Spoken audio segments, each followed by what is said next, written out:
Hi, my name's Tommie Allen. Tommie Allen, and just recently made Jim Crawford, one of my favourite UK blues artists, along to our garden to start the Rugby Blues and Roots Club, the Rhythm and Blues Club. The rugby, blah, blah, blah, blah, blah, blah, blah. Just trying to do a YouTube video thing.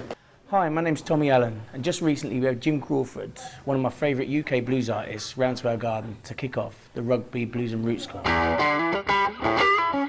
The Rugby Blues and Roots Club. I had the privilege of speaking to him just before his show, and I asked him, where was he born? So thank you, Jim. Right?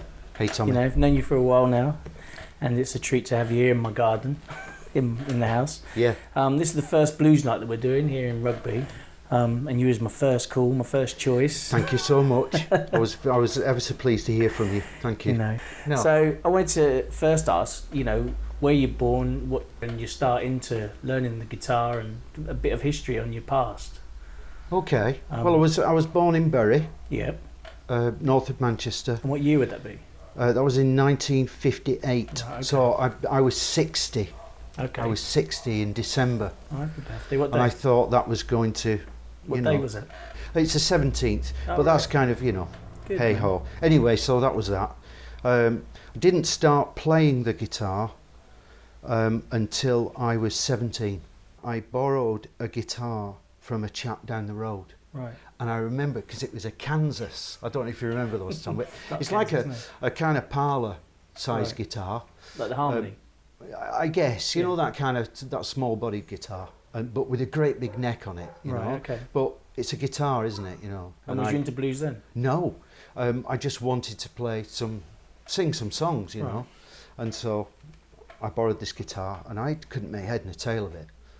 And there was a friend down a chap down the road who played guitar, and I went to him and I said, look, I've got this guitar, could you tune the guitar, you know, could you show me what's the basics? And he strummed it, and he said, well, who tuned up this guitar for you? And I said, well, I did. I said, but he said, well, you've tuned it to an open chord. You know, it sounded real nice to me. Right. But of course then you try and play Jimmy Crack Corn or something that was in the book, you know, with the real chords, and this thing sounded weird, see, straight away. So anyway, he said, no, well, that's interesting that you could hear this sound. Yeah. Anyway, so when it went back to standard, of course, then it sounded awful, and you know, we just had to pile through this stuff. Right. And but I was lucky for me. Steve, his mate, this chap, Steve Byrne, his name is, and I'm still in touch with him now. And he liked the American players, so he liked Paul Simon and James Taylor and Don McLean, Right. those guys. And so he taught me to do that alternating thumb thing. Back when you was around 17? Yeah. Right, okay. Which was, you know, a fantastic thing to pick up. And once you've got that kind of thing going, then, you know, that was always there.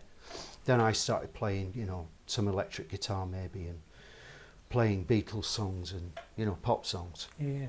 Then I joined. In a band then? Yeah, you know, well, not really a band, but kind of, you know, guys that played Right, in right. that area. You know, you Okay. just get to sit down and play stuff. And I liked the Beatles and that music. I liked to sing those songs, see. And then I got a bit more serious about it, and I went to music college. I went to Salford Music Okay. College. I would be 18, I guess, then. I'd learned enough to be able to accompany myself, and because I could sing, there was a place left on the course. It was a foundation course, and I got in on the strength of that, really. And so then I had to try and learn some classical guitar and, you know, do stuff that was kind of serious. Yeah, yeah. I wasn't very good at it. I'm not a great student. Right. And Where's your pathway into the blues then? When did you... well, that was the thing, isn't it? See, I'm trying to think about that, because when that stuff must have been sinking in. I remember hearing Motherless Children by Right. Eric Clapton. This is way before I played the guitar, see. Right. Motherless children have a hard time. Right, okay. You know, it was a Blind Willie Johnson tune. Yeah. And Clapton had recorded it, and I used to like watching the old Grey Whistle Test. And I remember when it came on and just going, wow, what's this? And we had one of those little Philips tape recorders, you know, a wee cassette recorder, and I ran up to the telly and taped this song. And I kept listening to it. I just thought it was great. But I had no idea it was blues or anything like that. I didn't know, you know, there was no labels. It was just what you like, isn't it, really, you know? And so it just went like that. So how I came to...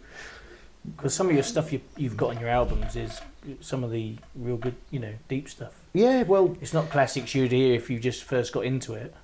It was when I got some work after college. I got some, because, you know, that college thing was, I wasn't going to become an academic, you know, I really wasn't, I just haven't got that brain power, you know. It was just sing some songs and play your guitar, and but all of that stuff helped. And I got a job working with a band down in Cornwall, and that was just kind of holiday camp, play stuff, you know, but play and being disciplined. And so from that, when I went back to Manchester, I joined a dance band there, and I was singing standards and singing pop songs again. Right. But when there was some kind of break in things, you know, say someone hadn't turned up or some, you know, there's some kind of thing, it would be, oh, somebody would say, oh, let's just play a blues, you know, and we'd just play a blues tune. And I thought, I like this thing. And by then, I'd started listening to Rykuda. Okay. And so that was all happening, you know, in my head. What, the Rising Sun, the Taj Mahal one? No, after that, Rykuda's first solo album. Right. And then other of his records, Boomer's Story and that stuff, see. And I just loved it, and the slide playing, man. But I hadn't started to do that, but I was listening to it all the time. And so that went by, and I hooked up with a guitar player on one of these holiday places, and he was an out-and-out kind of rock and roll guy who played some country music too. You know, he was good at doing the Albert Lee thing and all of that. And he lived in Devon. So when we were done with the dance band thing, and the Devon thing started, and that changed everything then, because I could choose what I wanted to play. You know, I could say, okay, well, let's do this, let's do that, whatever we liked. Yeah. And as a consequence of that, I started to play some blues tunes, and there was a little blues club at a pub down in Appledore where I live now. Yeah. And they did like an open mic thing, see? So I learned a couple of B.B. King tunes and went and played there, and that was where it properly started. What year would that been then? That was in 1986. Right, okay.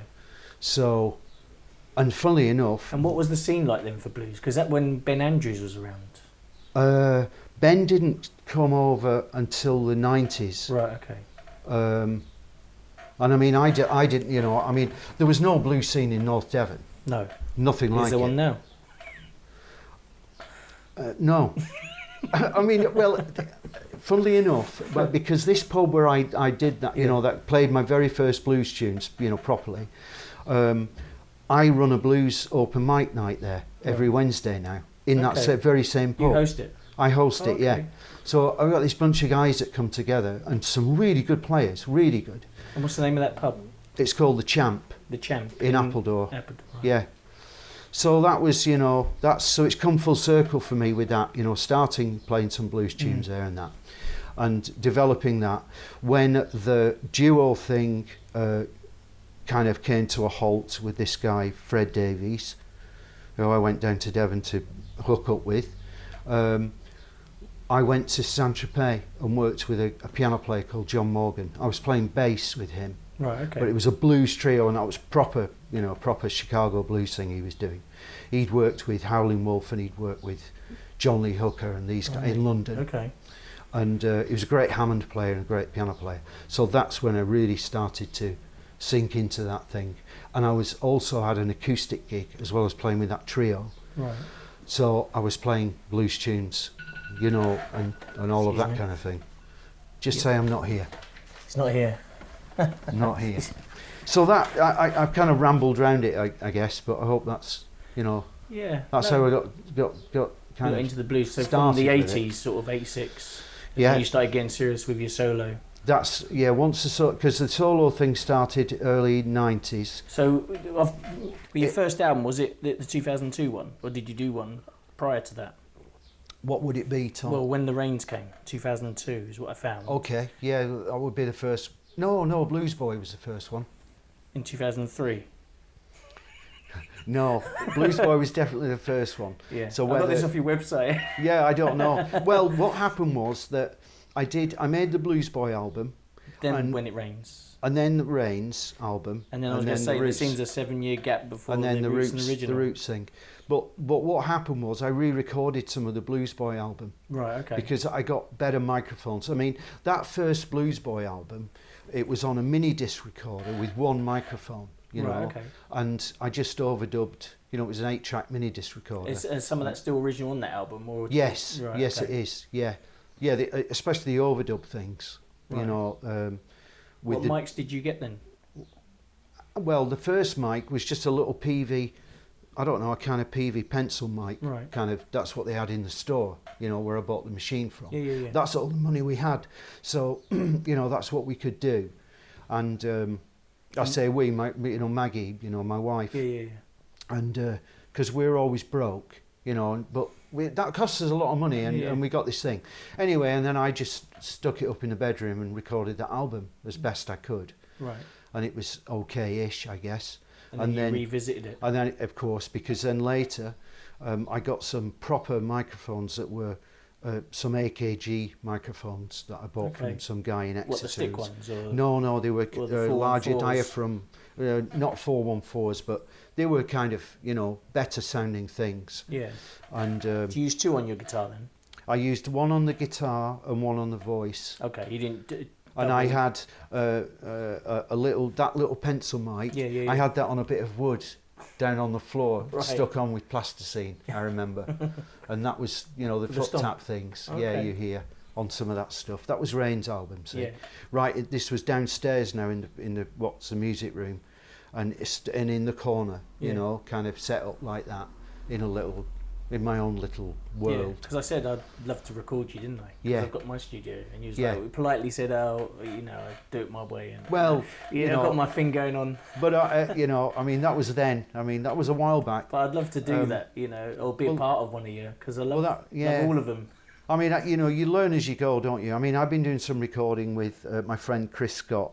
Chris is recording an album, and these are old songs that he's revisited and needed some, bits and pieces on there. So I played some banjo on there a little bit and some mandolin, just kind of colour, and then some slide things and stuff like that. And, just watching him around, because he uses a digital thing. He's got a screen and all of this stuff, see? I've got a studio here, but this is our live room. This is kind of... that to me, because my things were always in these little multi-track machines, with a tiny screen about this big. But you use your ears a bit more. I've been in studios with people that look at stuff a lot. Yeah, well, I did my first album on one of them Yamaha hard disc, all in the box that's Yamaha. it. Yeah, that's it. Yeah, 4416 it was. Yeah, that's it. That's the deal. Same one. Yeah, I reckon it is. Yeah, that's the same. See, that was an improvement for me, on the mini disc thing, because that mini disc can be a little bit crackly at the top end. Yeah. It's not so smooth up there. So. But now we've got a proper hard drive and Pro Tools and all that stuff, Good and Lord. we roll it into here and use this as the room to record the. That sounds. So it's not. Yeah, man. It's not big time, but you get a good sound. Yeah. Well, that's at the end of the day. That's what you. Yeah, exactly. That's what we're going for. But are you working on the fourth one, or you got any? Because with the gaps from the last one, No, I'm not. No, I'm not. But having said that, now I've just been doing this thing with Chris. Yeah. It has made me think very hard about making another album. It has, because it's got me back in front of mics and listening. And thinking. What about your writing? How do you tackle that? Well, that's part of the problem, Tom, because I haven't written anything in a long time. Right. Okay. And does it normally just come? And is it both at the same time, guitar and voice, or do you write stuff down and try and put chords to it? No. Most of the stuff I write, some of the songs have been like written When It that way. Rains. The Rains, I just sit around and just hum that stuff. And that sort of started with melody. Yeah. Right. Okay. And the words. Yeah. You know, that kind of Yeah. that kind of works. And then, you know, you'll go to the guitar and think, okay, what's going to work with this, you know? Mm-hmm. And you'll find something, you know, that kind of just suits. But a lot of that got done fairly quickly. You know, you have to craft things at some point, you know it's not, that's, okay, I've got to work on this. But a lot of it comes out fairly quick. I talked to Chris, my mate Chris Scott, about that, and he said it's just, you know, that's how he writes. It just comes out like that. And, you know, there's no kind of going around the houses trying to form it somehow. But some of it you have to do that, you know, some of it you do. You can get a good idea down and work on the idea, yeah. Yeah, and kind of craft it a bit, you know, you don't want, not always the first thing that pops into your head, do you? No. So your next one, will it be with Chris, or will it be something you're going to... No, it'll be a solo thing, it will be. I might get some other players in, you know, for the first time. But, you know, they'll be saying, don't hold your breath. You know. Yeah. But and what about your, sorry, cut short there, the workshops that you're doing? They're another thing good to promote. And the get teaching out there. thing. Yeah, on your website. I mean, I'm still, I mean, I haven't done, I think the only proper workshops I've done in recent times have been over at Michael Luntley's place. Right. Which isn't far from here, somewhere near Rugby, I guess. Okay. The sheep dip sessions. Right. So I've done guitar workshops there. You know, I've done a concert and then the next day done the workshops. But the other stuff at home has been people coming by, you know, for a few hours, and which is really nice. And then, or I've sometimes when I'm away, you know, again like Mike's thing, people will book me to come in and teach them at their home. Yeah. You know, and spend a few hours and do that. So. No, that's great. Know, but I really like teaching. I do, you know. I mean, you've probably done it too, where in the past, you know, you get some youngster that will come along and say, can you teach me to play this song by the Red Hot Chili Peppers? So you spend half the lesson working out what the hell's going on there, you know, and not really wishing to, you know, take that on board too much, you know, and life gets too short. You know, not that there's anything wrong with the Red Hot Chili Peppers, but it's not my thing, see? No. So that kind of changed, you know, and I said, well, this is what I do, and if you like to you know, like that, style, which, you know, you can... Then we can get the job done properly, see? And you teach it well, because I've heard you when you've explained stuff, and you've explained stuff to me. You know, when I've said, how did you do that on your album? You know, have I? And you've explained it, and you take it in. Well, I try, you know, I try real hard to do that, because, you know, I'm still, you know, a lot of the time I'm a beginner, you know. You know, when you hear something and you want to learn to play that thing, you know, it can be hard, can't it, you know, to work that stuff out, and you think, you know, so the more you can break it down and make it, you know, easy. I mean, I struggle personally, it's getting from the band to the solo. I'm so used to that sound and people behind you and with you. Just getting down to one man making a big sound for an hour and a half set and entertaining people just on your own. I think it's, you know, it's really good. Well, what you do, but I struggle with making that transcend, you know, down to. It'll come, man. It'll come. I mean, you're a good player, so you know what's going to work. And the thing is, Tom, is just get out there and do it. Well, seeing you're so relaxed, and that's what I think the key is. I think it's that. I think at the moment I'm like, you know, want a big sound, everything, want it to be big, and you don't. You just need to sit right back and just go right back to basics. The way I've done it is it's at first it's about the song, really. You know, so if I can find a good way of accompanying myself, you know, because you were a gifted lead player, and I'm not, you know, so what I try to do is, you know, maybe incorporate some lines, just so it's not just that thing, you know, it's not just the chord thing, and because I always worked with a duo. I mean, when you know, I was playing the kind of, you know, pub kind of deals with Fred, you know, and we played some blues, we played some pop tunes, you know, and Fred would play lead and I would play rhythm guitar. And then when I left, you know, when I'd done the trio thing in Saint-Tropez and then Courchevel, and then I left, I formed a duo with Sean Giannocchi. Okay. Now Sean's a fantastic guitar player, a remarkable guitarist, and a great producer. He works with Roger Daltrey and Townsend and these people, Okay. you know. He works with some big people and he's a great player. And Sean was a very gifted slide player. So he would do all the fancy, you know, and I would play the accompaniment things. But then, you know, when Sean moved to London and I was still in Devon, I had to try and find my way with just the one guitar, Right. you know. And so the slide playing I really wanted to do. So I learned a couple of just simple things, man, you know, but try to get that down. You know, just start simple with it, you know. Yeah. And Like the Robert Johnson, you know. Coming in my kitchen and stuff. but there you go. See, I mean, Coming in My Kitchen was probably the first Robert Johnson tune I learned, and I found that a devil to play, because I was so used to playing alternating thumb. Yeah. You know, for my accompaniments and everything, to play that one, you know, that monotone bass thing. Yeah. You know, just that thing. I found that really, really hard. You know, but eventually you kind of find it, don't you? You know, it clicks, you know, after a bit. Time, yeah. You know, it was funny because I did that and the other tune, because I had to go up to, I played up at the Edinburgh Festival and I'd borrowed a guitar off Sean. His guitar that he used for slide, he kindly lent me because I only had one guitar, Right. you know, to play my finger picking things on. An old Tama guitar, you know, a Japanese guitar. And Sean lent me his Yamaha. He had a Yamaha guitar. And you could tune that to D and G, you know, with the high strings and all that, see? And it was very kind of him. He said, "Oh, borrow this, man, you know, and go and do your thing." So I had Vigilante Man. I'd learned to play that after a fashion, you know. Hey, you know, no Cuda. and Robert Johnson. So the Vigilante Man. And I remember some guy came up to me and he said, "Well, Ive," he said, "now," he said, "I've been trying to play that thing for years and years," he said, "to play that Vigilante Man."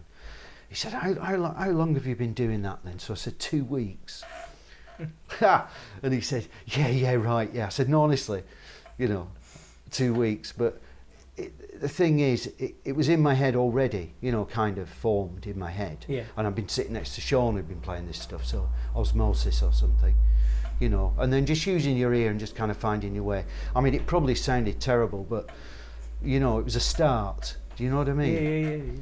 Yeah. And so if I could ask you, who are your top 5 blues folk players, would you say? flipping heck. Well, I guess I really like, although I guess I don't play any of his tunes. I don't know if I do or not. I mean, I love Bill Brunsey. Yeah. You know, because of his voice, I think, more than anything. I love Fred McDowell. Yeah. I really like Fred McDowell, and again, I've touched on some of those things in my playing, but it's just stuff I like to listen to, you know. I just think they're amazing players. Some of our friends, you know, I really like Tom Doughty. Yep. Really, I mean, I'm, you know, Tom knocked me out from the word go, Lovely really. guys, weren't they? And he is a fantastic bloke. I'm good friends with Tom. Yeah. But as a musician, I think he's an amazing musician. Mike Dowling I got to know really well. Yep.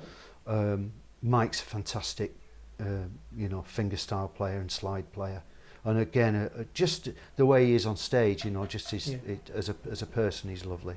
And Kevin Brown, you know, I go way back with Kevin. Major player. That guy is a fantastic player. Okay. You know. What about the likes of Lloyd Johnson, or you know, Brian Blake? Well, or are they a bit too ragtimey? Yeah, I guess they are. I mean, obviously, absolutely mind-blowing players, but it's just not my thing. You know, I've learned some of that stuff. I did early on. Yeah. The more ragtimey kind of deal, but I don't know, man. It doesn't sit comfortably with me. That's not in my DNA somehow. Well, Lloyd Johnson's what I'm listening to at the moment. To do, yeah. I mean, Eddie Lang and it's fantastic. It's fantastic. I think what happens is you hear something that really connects with you, and I think I want to sing that song. That's the first thing for me, man. It's the song, see? yeah. You know, because I write songs, you know, and I listen to songs. I like the story, you know. Yeah. It's not so much about I want to be that guitar player with me, you know. But everyone has takes their own approach to it, don't they? They have their own, you know, what inspires you. You know, and it's probably for you, it's that amazing guitar playing. And because you have that facility, you know, you can hear yourself playing that music. You know. I do like the words like Lloyd Johnson and them. Yeah. You know, I'm at a stage where I'm thinking he was one of the pioneers and who influenced a lot of B.B. King, you know, all of them. Oh, I mean, sure. B.B. King admits it, but I mean, Sure. I think he's not credited as much as he should be because of his. You think that when he's with Eddie Lang, he's playing stuff way before them, you know. Yeah. Charlie Christian, all that stuff. Absolutely. Yeah, it's phenomenal playing. Absolutely amazing. And I think you're still hearing his riffs today. People, you know. Absolutely. I mean, yeah. Elvis covered that song Tomorrow Night. Okay. So I it's don't know another that. song, which has become a big hit for Elvis in his first album. Yeah. So, well, thank you. Thank you, Tom. for the time. Yeah, man. Yeah, it's a pleasure. It's a pleasure. Thank you very much. Got your website, so we'll put that on here as well. jimcrawford.org.uk. Yeah. Got that right, yeah. The 3 albums, When It Rains, Blues Boy, Roots and Original. Yeah. And people to go there to find out where you are, where you're gigging. Yeah. And when I update the gig guide, I have been told off recently about that, but hey ho, I'll try my best.